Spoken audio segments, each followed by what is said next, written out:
Namna leo, ndugu mtazamaji wangu, tunaangalia namna ya kugawa partition katika kompyuta yako.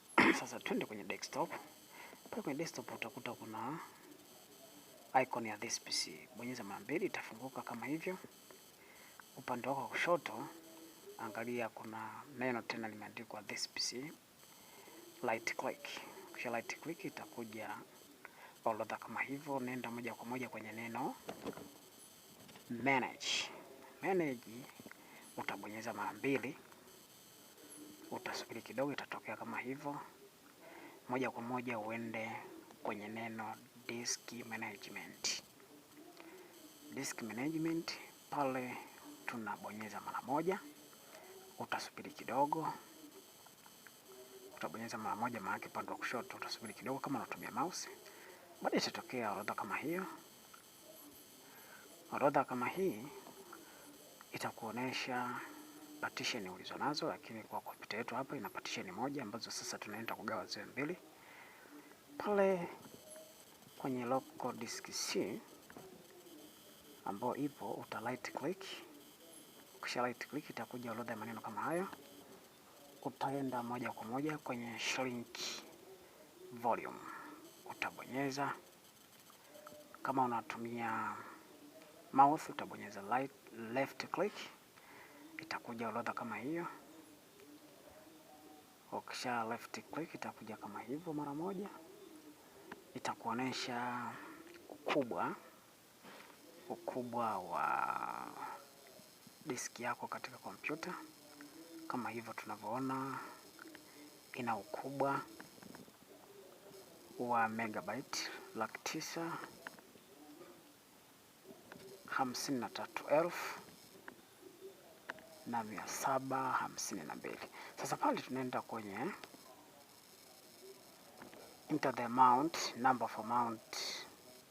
Tunaingiza kiasi cha megabyte ambacho tunataka sasa huo ukubwa wa ile partition ya pili. Sasa hapa mimi nitagawa kwa mbili kulingana na size ya MB zilizopo katika hii disk. Kama unavyoona hapo, ukishakuwa umeandika au umeingiza zile idadi au tuseme MB zako kwamba nataka hiyo kubwa wa kiasi fulani, basi unakuja moja kwa moja unabonyeza shrink. Utasubiri kidogo. Baadaye utaona pale tayari tuna MB ambazo zimeshajijawa, ni partition ya pili, ila tunasema imeandikwa unallocated, kwa maana kwamba bado hujamalizia mchakato wa kuifanya iwe partition. Pale tuna right click, kisha right click unaenda kwenye new simple volume, unabonyeza mara moja. Basi itatokea performance ya namna hiyo katika kompyuta yako. Itakuelekeza sasa hiki kilichotokea kitakuongoza wewe namna ya kwenda kuifanya iwe active. Ukishabonyeza hapo itakuletea namna hiyo, unabonyeza next. Baadaye utaingiza jina la label ya volume ambayo unataka kuiweka. Kwa mfano hapa mimi nitaandika Mduwile J. Ya hii ndio label ambayo itaonekana katika kompyuta yako pale utakapokuwa umefungua. Baada ya hapo, kama sio expert unabonyeza next, lakini kama expert unaenda kwenye manual. Baada ya hapo itakuonesha baada ya kugawa ile partition yako, umeandika, umeingiza ule ukubwa wa partition yako unataka iwe. Baadaye itakuonesha sasa kwamba bwana, sasa partition yako itakuwa kwa mfumo huu. Inakuonesha ukubwa wa ile partition, label itakayoonekana.